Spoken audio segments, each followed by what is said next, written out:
अच्छा, मैं आज एकदम ऐसे कोई भूत वूत गोस्ट वाली स्टोरी सुनाने जा रहा हूँ, है ना। अगर गांड पड़ती तो मैं सुनना।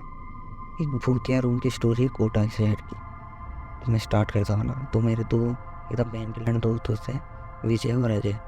वो क्या कोटा पढ़ने निकलते हैं। दोनों पढ़ाकू होते हैं और पढ़ना है उनको, कुछ ये एग्ज़ाम निकालना रहता है।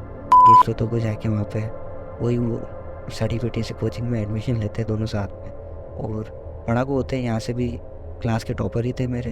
तो जाकर वहाँ पे एडमिशन लेते हैं, कोचिंग में उनका सिलेक्शन भी हो जाता है, एंट्रेंस दोनों का क्लियर हो जाता है कि गाड़ी की। दोनों साथ में डिसाइड करते हैं कि पीजी रूम में रहेंगे, एक साथ ही पढ़ेंगे लिखेंगे और सब कुछ करेंगे। तो वहाँ पर जाते हैं, पीजी रूम में रहने लगते हैं। सस्ता सा पीजी रूम ढूंढते हैं, 2-4 जगह ढूंढ कर उनको पीजी रूम मिल जाता है। पीजी रूम में रहने लग जाते साथ में। रोज़ सुबह उठ जाते थे, साले 3-4 बजे पढ़ने लगते थे, रात को भी दिन भर पढ़ते रहते थे। तो मैं रूम के भी बाहर निकले कि नहीं निकले कोटा में मेरे को मालूम नहीं। तो ऐसे पढ़ते रहते थे। यहाँ से तो बहुत पढ़ाकू गए थे साले, और वहाँ पे भी बहुत पढ़ते रहते थे। लेकिन अब सीन ये था कि जो वो कमरा था ना वो वांटेड था। अब जो विजय था उसको चीज़ें महसूस होने लगती। मतलब सबसे पहले विजय को चीज़ें महसूस होने लगती कि वो सोता था तो रात को उसको ठंड लगती थी। मतलब ऐसी ठंडी ठंडी हवा चलती थी। मतलब कमरा पूरा पैक था लेकिन कमरे के अंदर ठंडी हवा चलती थी, उसको ठंड लगती थी। और जो टिफ़िन आता था रूम के अंदर, तो टिफ़िन में उसको वो मीट वगैरह दिखता था। होता वेज खाना था लेकिन उसको मीट वगैरह का टेस्ट आता था, खाना उसको भाता नहीं था। और पढ़ता भी था ना तो उसको कोने में ऐसा, मतलब अंधेरे में ही ऐसा कुछ डार्क सा दिखता था, कोई डांस करता हुआ दिखता था। और कभी कभी अकेला रहता था रूम में तो और ज़्यादा डर लगता था, रूम में रुकता भी नहीं था। और एक था अजय, उस गिलचोदिए को तो पता ही नहीं चला। 2-3 महीने उसने निकाल दिया कि कोई भूत है कमरे में, कोई लंड है। फर्क ही नहीं है उसको। भूत भी देख रहा होगा कि इसको साले को लोड़े को पता नहीं चला। खाना खा रहा है एकदम मगरमच्छ जैसे, पता ही नहीं है क्या चबा रहा है क्या खा रहा है। तो ऐसा सीन चल रहा था। हाँ, लेकिन सपने ना अजय विजय दोनों को ख़राब ही आते थे। मतलब कि सपना आता था दोनों को ख़राब, उठ जाते थे। कभी कोई उठ रहा है कभी कोई उठ रहा है, पानी पी रहे हैं वगैरह। ठंड तो लगती थी दोनों को, खैर। तो ऐसे ही वो डिस्कस करते हैं एक बार। तो ऐसे ही हम फिर आते हैं वापस इस शहर से। कोटा में छुट्टियों में आते थे तो कभी कभार बताते थे, और छुट्टियों में भी घर पे पढ़ते थे। तो घर पे अच्छी पढ़ाई होती थी उनसे, लेकिन उस कमरे में जाके उनसे पढ़ाई नहीं होती थी। सीन ये था कि वहाँ पर उनको नींद वगैरह आने लग जाती थी। मेरे को भी बोला था 2-4 बार, मेरे को लगा मेरे से पढ़ाई नहीं होती तो इनसे भी नहीं होती होगी यार, अपने तो कॉपी खोलते नींद आ जाती है। तो ऐसी गेम्स टूटी बनती चल रही थी, लेकिन कुछ ज़्यादा ही होने लग गया फिर। मतलब कि जैसे मतलब पंखा भी आवाज़ करने लग जाता था कभी कभी, गेट की आवाज़। मतलब कुछ सेंस तो अपन कर ही लेते हैं ना कि यार कुछ डार्क चीज़ें हैं अपने आसपास। तो कुछ ऐसे ही 2-3 फ्रेंड से शेयर करते हैं वो वहाँ पर। तो फिर घूम फिर के स्टोरी किसी सीनियर के पास पहुँचती है, और वो सीनियर भी इस रूम में रहा हुआ है, ये चीज़ें महसूस करता है। मतलब इससे पहले रहा होगा वो कभी, तो वो उनकी हेल्प कर देता है।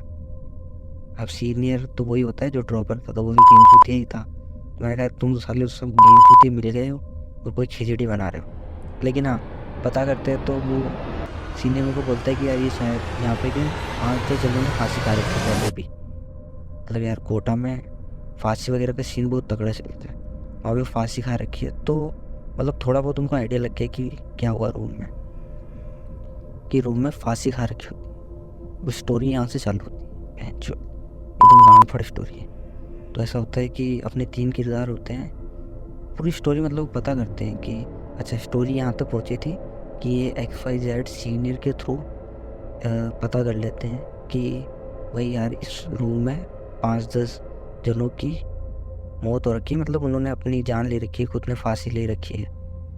तो फिर ये पता करने लगते हैं कि यार इस रूम का क्या है। तो घूम फिर के ये किसी बाबा वाबा के पास, बंगाली के पास पहुंचते हैं। और कोटा में बंगालियों का सीन भी बहुत गजब है, क्योंकि वहाँ पर वो लड़का लड़की फंस जाते हैं एक दूसरे के प्यार में। फिर कोई किसी को धोखा देता है, कोई काबू करने पहुँचता है अपनी गर्लफ्रेंड को वगैरह। तो ऐसा सीन होता है। लेकिन ये घूम फिर के किसी जेन्युइन के आदमी के पास पहुँच जाते हैं। वो कहता है हाँ उस रूम में ऐसा है फलाना ढिमकाना, कि भाई है सच में गोश्त है, वो भूत है वगैरह वगैरह।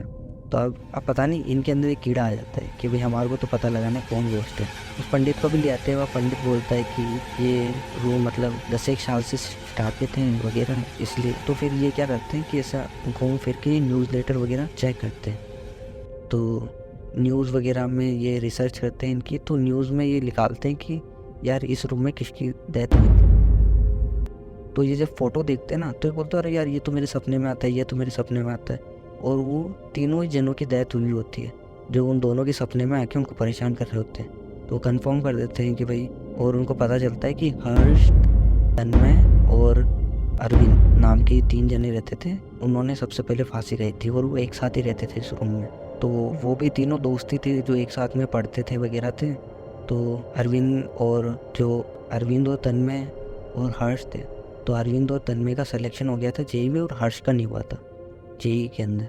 और मतलब तीनों साथ में मिलकर पढ़ते थे, साथ में ही वो डीपीपी वगैरह जो भी आता था इनका वो सॉल्व करते थे। और लेकिन क्या पता इन्होंने धोखेबाजी करी हर्ष के साथ में या फिर उसका नहीं हुआ और इन दोनों का हो गया। तो हर्ष इनसे जलने लग गया था, ये जेई एडवांस की तैयारी करने लग गए थे, तो वो जलने लग गया था, वो भी साथ में रहता था, तो वो फांसी खाते थे। और फिर इन दोनों को परेशान करता है, इन दोनों को भी पढ़ने नहीं देता था। मतलब सेम टू सेम कहानी उनके साथ भी होती थी कि उनको भी खाने में मीट दिखता था, रात को नींद नहीं आती थी, पढ़ नहीं पाते थे, दिमाग नहीं लगता था और वो उनका एडवांस वगैरह निकलता नहीं है। और मतलब घूम फिर के बात वहीं आती थी कि उन दोनों ने अभी फांसी खा ली थी एक एक करके। और फांसी यहाँ पर नहीं खाई थी कि कोर्ट आके उसी रूम में फांसी खा ली थी, इन तीनों ने अलग अलग जगह फांसी खा ली थी। किसी ने घर पे खाई थी उसकी और किसी ने कहीं पे खाई थी, लेकिन यहाँ पे परेशान करते थे वगैरह करते थे इस तरह से। बाय गॉड मतलब स्टोरी यार काफ़ी सिंपल है लेकिन रियल है तो फटती है भाई। अभी रात को सुना रहा हूँ तुम्हारे को तो फट रही है, ऐसा सीन होता है। तो स्टोरी इतनी सी है। फिर वो क्या करते हैं, रूम छोड़ देते हैं, मतलब वो रूम छोड़ देते हैं, लेकिन वो मुक्ति के लिए उससे पूछ रहे थे बाबा से, बंगाली बाबा से कि भाई क्या करना चाहिए, वो क्या करना चाहिए। तो वो छोटा मोटा काम कर देते हैं कि वो उनके नाम के मतलब अपने को वो चीज़ें दान कर देते ना, तो अपन उनके नाम का अपन कर्म करते थे, अच्छा कर्म करते थे तो आत्मा को मुक्ति मिल जाती, तो वैसा काम करते थे वो। और वो मकान मालिक से भी पूछते, जो भी वो पीछे का ओनर होता है, तो उसकी खुद की गांड बढ़ जाती है कि यार इनको कैसे पता चला कि 3 बच्चे रहते थे। और वो भी पता करता है बाद में, तो हाँ उनको पता चलता है कि हाँ वो मरे हुए हैं तीनों के तीनों। और अखबार में फ़ोटो भी ऐसा नहीं कि तीनों जने का मिल जाता है शुरुआत में उनको, तो ऐसे वो अखबार देखते हैं तो उसमें एक जने का फ़ोटो आता है और वो दोनों कंफर्म कर देते हैं हाँ यार ये नंद तो हमारे को सपने में दिखते हैं। और दोनों को एक ही सपना आ रहा होता है काइंड ऑफ, और एक ही जना दिखता है, तीनों जने दिखते हैं। तो वो तीनों जने भी फाइंड करते हैं, उसके दोस्त वगैरह भी उसके फ़ोटोज़ के थ्रू पहुँचते हैं, तो उनको पता चलता है अच्छा ये तीनों जने दिखते हैं, पूरी तीनों ने फांसी लगा ली। अभी तो उन्होंने रूम छोड़ दिया और हाँ ठीक है, सालों ने क्लियर भी कर लिया जेई, एडवांस लिखला नहीं, एक से एडवांस निकल लिया है। चलो बाय, यही स्टोरी थी आज की। और भी कुछ ऐसी स्कैरी स्टोरी होगी तो मैं बताऊँगा, ढूंढता हूँ। देखिए 5-10 से बात कर रहा हूँ, यूट्यूब के कंटेंट तो निकालना पड़ेगा। Okay bye, good night, Tata.